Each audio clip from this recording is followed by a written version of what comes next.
Hello, welcome to Whiskey Advent 2020. We're the Barbers. Hello. And we are back to bourbon. We have chosen an Old Forester product.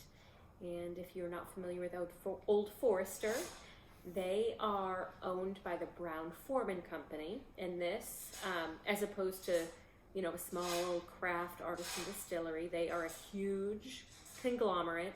So they own brands, in addition to Old Forester, Jack Daniels, Woodford Reserve, and several other liquors beyond whiskey. But what we like about Old Forester, they have a wide variety. They're readily available. They've got some ones with some really good price points. Yes.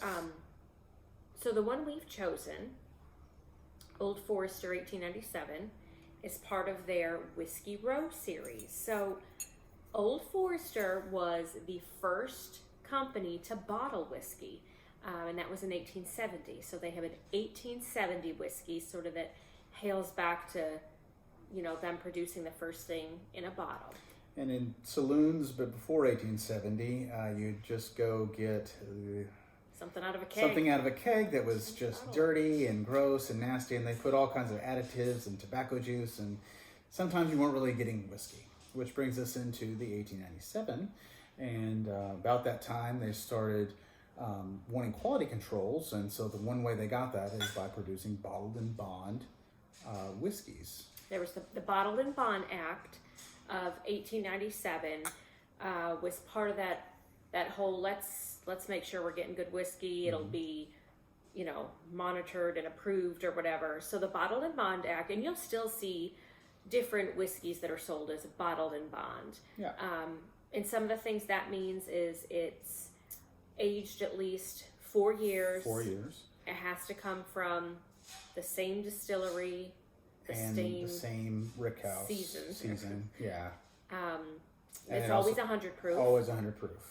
What else? We're missing anything else about that? I don't think so. The only other little fun fact is Colonel E.H. Taylor was a big part of why the Bottled in Bond Act came about, and you'll know him from the famed Buffalo Trace Distillery. So that's a very famous whiskey, and his E.H. Taylor's really good too. So.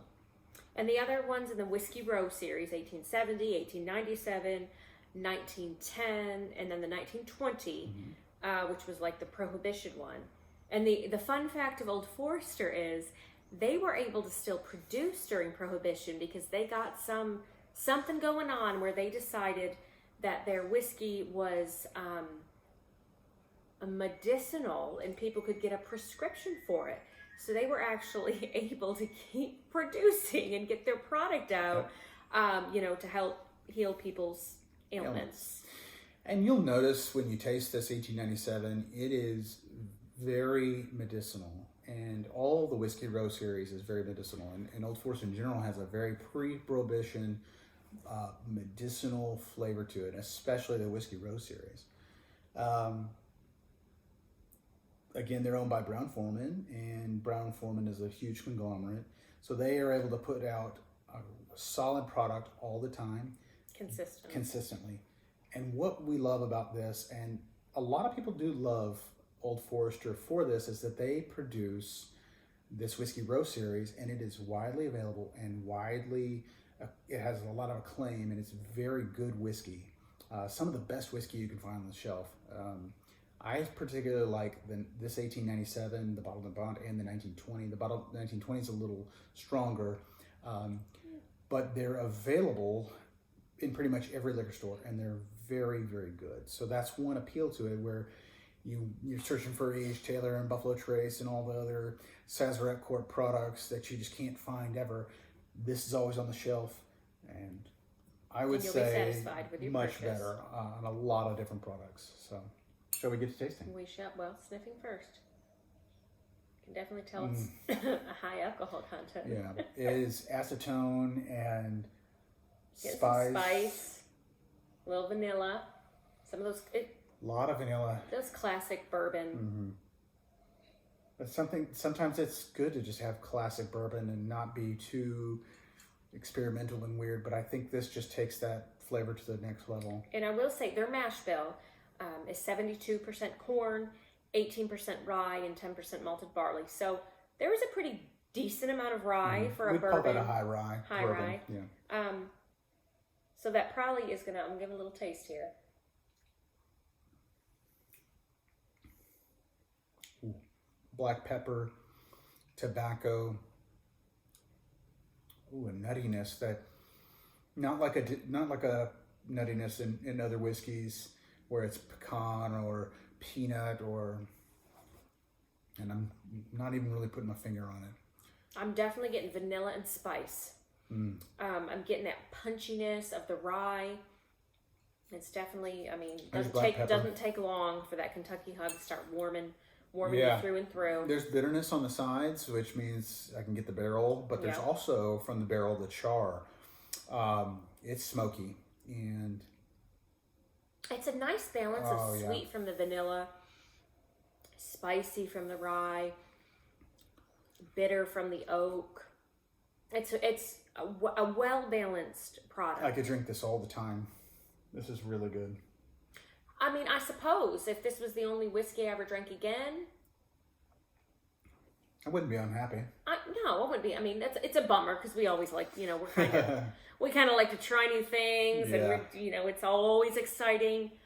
But this is solid. It's got your classic bourbon flavors, and it's well balanced. Even the Old Forester 100, which is also 100 proof, is a great budget pick for cocktails. A budget pick for just having around. Is your kind of your table wine whiskey. You might want to have this on the shelf for a little more special occasion. The 1920 alongside of it, or complete your whiskey row and just kind of have all those and taste test them all. And I'm just on the finish. I'm getting, and you know what? It's got a good lingering finish. The flavors are strong here with the sweetness of the vanilla. To me, I'm getting the sweetness and I'm getting that slight bitterness, and that's just kind of resting on my palate, and it's very pleasant. And it lingers. I'm getting a little bit of hug. Oh yeah. A little bit of bitterness, and the lingering is just a vanilla, very vanilla kind of spice, but it's all the flavors from before, but subdued in a real pleasant way, just kind of hanging out. Yep. This is a definite buy, definite have on the shelf. This is one you'd want to pull out and impress friends with, but not have to spend so much money to impress them. That's exactly what I would say. Just like, this is great. We can all have a drink. We're pulling out the better stuff there. I love this. It's good. Cheers. Cheers. Bye-bye.